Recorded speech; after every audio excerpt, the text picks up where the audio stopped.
Bueno, pues en este video estaremos trabajando lo que viene siendo las propiedades básicas de los límites y estaremos ejemplificando en cómo utilizarlas. Primero tenemos que definir el siguiente teorema. Se tiene prácticamente que si b y c son números reales y n está representando un entero positivo, ¿ok? Pues entonces, teniendo todo esto, podemos definir la primera propiedad, la cual nos dice: si tenemos el límite de una constante, cuando x tiende a cualquier punto c, el límite va a ser la misma constante. ¿A qué me refiero con eso? Si yo tengo f de x igual, no sé, a la constante pi, ¿ok? Por lo tanto, si yo ahora calculo el límite de pi, o sea, de f de x cuando es pi, cuando x está tendiendo, no sé a qué punto se les ocurra, a raíz de 2, supongamos. Pues entonces, el resultado de este límite, aplicando la propiedad, va a ser la misma constante pi. ¿Ok? Entonces, esta propiedad es muy buena porque nos está diciendo prácticamente que el límite de la constante es la constante en sí misma. Algo muy similar a cuando estábamos trabajando la función constante y lo evaluamos en cualquier punto de su dominio, pues nos daba la misma constante. ¿Ok? Ahora, la segunda propiedad nos dice lo siguiente. Tenemos el límite de la función identidad, que es f de x igual a x. Tenemos que el límite de x cuando x tiende al punto c va a ser el mismo punto c. Entonces, ¿a qué se refiere esto? Punto 2. Si tenemos f de x igual a la función de identidad x, entonces aquí podemos aplicar cualquier límite que queramos. Entonces el límite de x cuando x tiende a cualquier punto que yo quiera, pudiera, no sé, ser igual a pi. Entonces, realmente el resultado va a ser el mismo punto que estamos evaluando acá. Entonces aquí va a ser pi. Es algo muy similar a cuando teníamos la función identidad y lo queríamos evaluar a cualquier punto de su dominio. Si nos dábamos cuenta, cuando teníamos la función identidad y evaluamos cualquier punto del dominio, nos daba ese mismo punto que estábamos evaluando. De hecho, es la característica principal de lo que viene siendo la función identidad. Y por último, tenemos lo que viene siendo la propiedad que tiene que ver con los exponentes. Decimos que el límite de x a la n, cuando x tiende al punto c, va a ser el mismo punto c elevado a la n. Entonces, ¿a qué se refiere eso? Si yo tengo la función f de x igual a x, no sé, a la 7, supongamos que es x a la 7, entonces, si yo quiero calcular el límite de pues esta función que es x a la 7, cuando x tiende, supongamos, a 2, ¿cuál va a ser este resultado? Pues nos está diciendo que prácticamente es decir 2 a la 7. ¿Ok? Porque este punto se evalúa, por así decirlo, en la función de manera normal y pues simplemente se eleva al exponente que se esté trabajando. En este caso es el exponente 7. ¿Okay? Muy importante que para esta propiedad n debe ser un entero positivo. Muy importante eso. ¿Okay? Entonces, de esta manera ya estaríamos evidenciando las tres propiedades básicas de lo que viene siendo el límite. De igual manera, ahora se nos presentan algunas propiedades más que pues prácticamente, si nos damos cuenta, estas propiedades ya son un poquito más elaboradas, pero pues nos estarán sirviendo más que nada para algunos efectos prácticos del álgebra. ¿Okay? Por ejemplo, tenemos allá la definición: si b y c son números reales y n es un entero positivo, y tenemos dos funciones, f y g. Y sabemos específicamente que el límite de f de x cuando x tiende a cualquier punto c va a ser pues prácticamente L. Y cuando el límite de g de x está tendiendo al mismo punto c, ojo con eso, eso es muy importante, ambos dos límites deben tender al mismo punto, deben acercarse, aproximarse al mismo punto. ¿Ok? Entonces el límite de g de x cuando x tiende al punto c me está dando como resultado k. Por lo tanto, al tener estos dos límites definidos de esta manera, puedo aplicar todas las siguientes propiedades. La primera se le conoce como la propiedad del múltiplo escalar. que nos dice prácticamente que si el límite de f de x está siendo multiplicado por un número, pues simplemente un número, ojo, este número debe ser un número real y está tendiendo a x, a x cuando tiende a c, nos va a dar como resultado la multiplicación de la constante por el resultado L. ¿Ok? Ejemplificando lo que viene siendo ese punto. Tenemos aquí el límite de f de x. F de x, ¿qué función va a representar? Cualquiera. Realmente es solamente para ejemplificar. No estoy poniendo una regla de asignación. Estamos hablando de manera general la función f de x. Entonces tenemos que el límite de f de x cuando x específicamente tiende a 4, el resultado es 2. Y nos damos cuenta que ahora tenemos que es el límite de 3 por f de x cuando x tiende a 4. Pues según la propiedad, si ya sabemos que prácticamente tenemos lo siguiente. Si yo puedo sacar la constante y me quedaría algo así, 3 por el límite de f de x cuando x tiende a 4.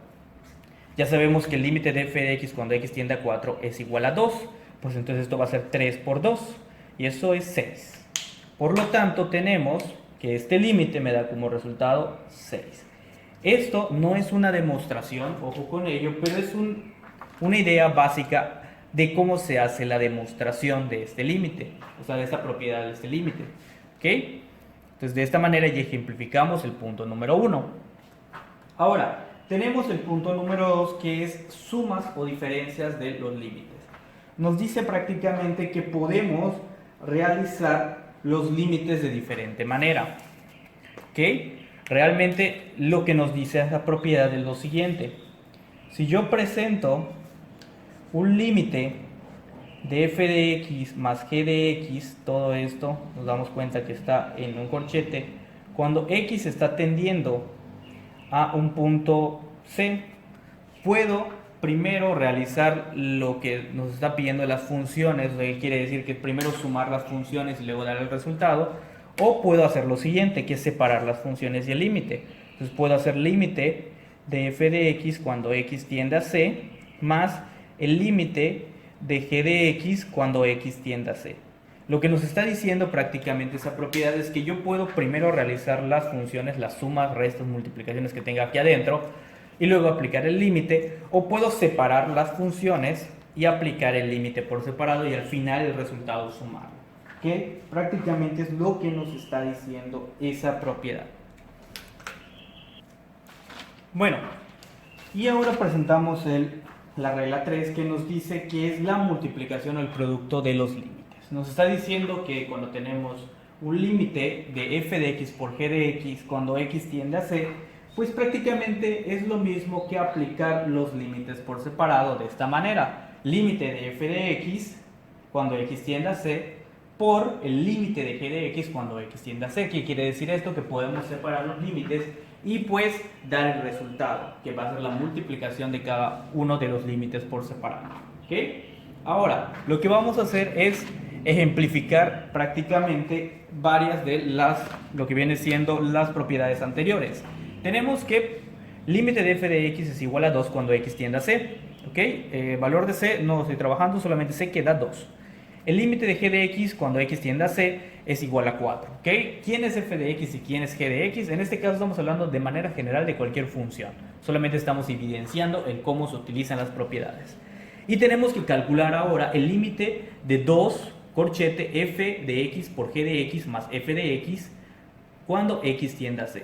Pues aquí podemos aplicar primero la regla del múltiplo escalar, donde nos quedaría de esta manera. 2 límite de f de x por g de x más f de x cuando x tiende a c. ¿Ok? Esa es nuestra primera propiedad que acabamos de realizar. Ya ahora podemos hacer la siguiente propiedad de las sumas y restas, que es separar las sumas y las restas de los límites. Entonces esto nos quedaría como 2 paréntesis límite de f de x por g de x cuando x tiende a c más el límite de f de x cuando x tiende a c. ¿Ok? Y luego pues podemos aplicar prácticamente la propiedad de lo que viene siendo el producto de los límites. Entonces 2 por el límite de f de x cuando x tiende a c por el límite de g de x cuando x tiende a c más el límite de f de x cuando x tiende a c. Bueno, pues aquí parece que solamente alargamos más las cosas, pero pues ya podemos aplicar las propiedades y más que nada los valores. Límite de f de x cuando x tiende a c es 2. Por lo tanto, aquí nos va a quedar como 2, paréntesis, corchete 2. El límite de g de x cuando x tiende a c es 4. Entonces esto va a ser por 4, más el límite de f de x cuando x tiende a c es 2. 2. Bueno, entonces ahora solamente lo único que tenemos que hacer es las multiplicaciones y las sumas. Pues aquí tenemos que va a ser 2. 2 por 4 va a ser 8, más 2. ¿Ok? Aquí tenemos que va a ser 10. Por lo tanto, 2 por 10 va a ser 20. Y de esta manera ya calculamos el valor del límite original aplicando solamente las propiedades. Pudiera ser que en este ejemplo nos demos cuenta que desde aquí ya pudiéramos sustituir los valores porque pues se están cumpliendo y pudiera verse que pues, no hay mucho que hacer aquí, o sea, todo esto fue en vano en muchas ocasiones. Pero pues obviamente aquí estamos ejemplificando el cómo se utilizan las propiedades, porque luego más adelante cuando estemos trabajando con funciones más grandes, con funciones pues ya definidas, nos daremos cuenta que f, g pues están representando realmente funciones, están representando pues cosas que tengan raíces, cosas que tengan elevados al cuadrado, etcétera, etcétera. Y en muchas ocasiones en lugar de multiplicar y expander las cosas, es mejor separarlas y hacerlas por separado, por así. Es muchísimo más fácil en muchas ocasiones. Y de igual manera el saber separar y unir las cosas nos va a servir para las propiedades, para cuando tengamos que realizar algún truco algebraico para poder determinar el límite en algún punto que a veces nos da una indeterminación cuando lo hacemos de manera directa. Bueno, para finalizar este video entonces daremos lo que viene siendo la definición del límite de cuando se está teniendo un polinomio. ¿Ok? Dice, si P es una función polinómica y C es un número real, entonces tenemos que el límite de P de X cuando X tiende a C es P de C. ¿Ok? Prácticamente nos está diciendo que es evaluar el valor de C en el polinomio para ver qué resultado nos está dando. De igual manera tenemos lo siguiente. Si R es una función racional, donde definamos a R como P de X entre Q de X, y C es un número real, tal que Q de C es distinto de 0, ojo con eso, entonces el límite de R de X cuando X tiende a C solamente va a ser igual a R de C, que quiere decir evaluar el punto en la función. ¿Ok? Es muy importante tomar en cuenta que Q de X debe ser distinto de 0. ¿Ok? Digo, Q de C debe ser distinto de 0, o sea que al momento de evaluar el valor de C, el resultado me dé diferente de 0. ¿Por qué va a ser esto? Porque cuando nos queda 0 abajo va a ser una indeterminación y lo que queremos evitar al momento de estar calculando límites. Tenemos que evitar las indeterminaciones a lo que más se pueda. ¿Ok? De igual manera, pues con esto estaríamos terminando lo que viene siendo este video y luego vamos a estudiar lo que viene siendo los tipos de técnicas para calcular el límite cuando se tienen indeterminaciones.